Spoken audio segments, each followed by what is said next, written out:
think of Hellopeter, it started long before social media actually came about. The founder of Hellopeter, I think he was very much well ahead of his time, and he's a staunch consumer activist, very unique kind of guy that demands the utmost of service excellence from businesses. And so for him starting the business, he wanted to, his name is Peter, and he wanted to, I guess, have people calling into him to actually, tell them about their service-related experiences. The sort of mission for Hellopeter at that point in time was very one-dimensional. It was basically to upgrade service levels from businesses, and that's what his sole purpose was. And he wanted to understand every single time a sort of negative experience happened, write into him and tell him about it. So I guess Hellopeter, writing into me and telling me about the experience. I was coming to the end of my Takealot and Mr. Delivery sort of working career. I had just finalized our exit from that business and was looking to sort of move on.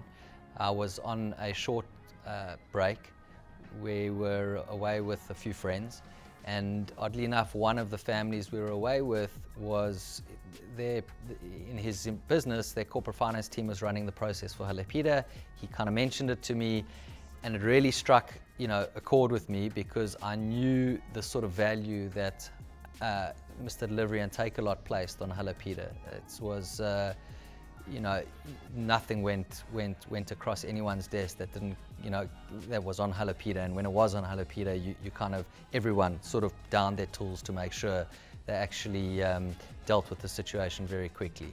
Whether it, raised a lot of pain points in their organizations, which was a really, for consumer-centric organizations, it was really important.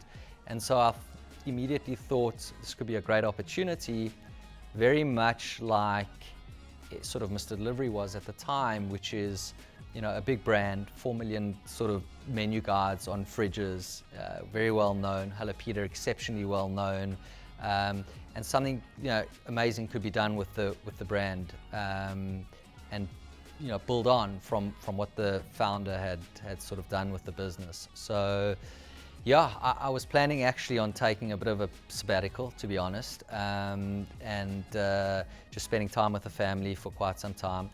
But I got sucked in very quickly. Before you knew it, I'd signed an NDA while on holiday, and immediately started with the due diligence, pushed on to sort of raise the capital to purchase the business and fund the business.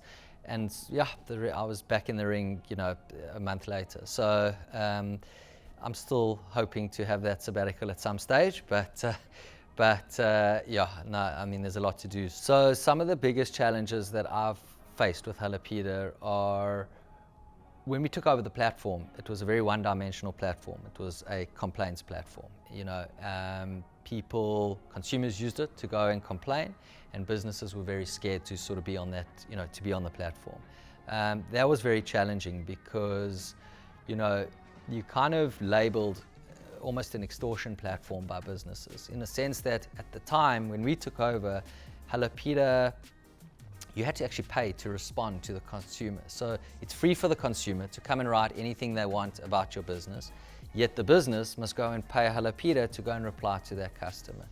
And that was very challenging, because the model, that commercial model, was actually to charge for that response, and so that's how it made its money. And so we had to be very careful as to, well, how do we protect that side of the business, but as well as giving the freedom to businesses to be able to tell their side of the story, as well. And I kind of compare it very much to 10 or 15 years ago. A consumer wouldn't want to be on a credit bureau. If you were, you essentially were blacklisted, or there was a problem, right? And so 10 years ago, you're very scared, to be on Hellopeter. Today, you want to be on Hellopeter, much like you need to be on a credit bureau to get finance, to get a loan. You want to be on a Hellopeter to establish credibility, to build a positive online reputation.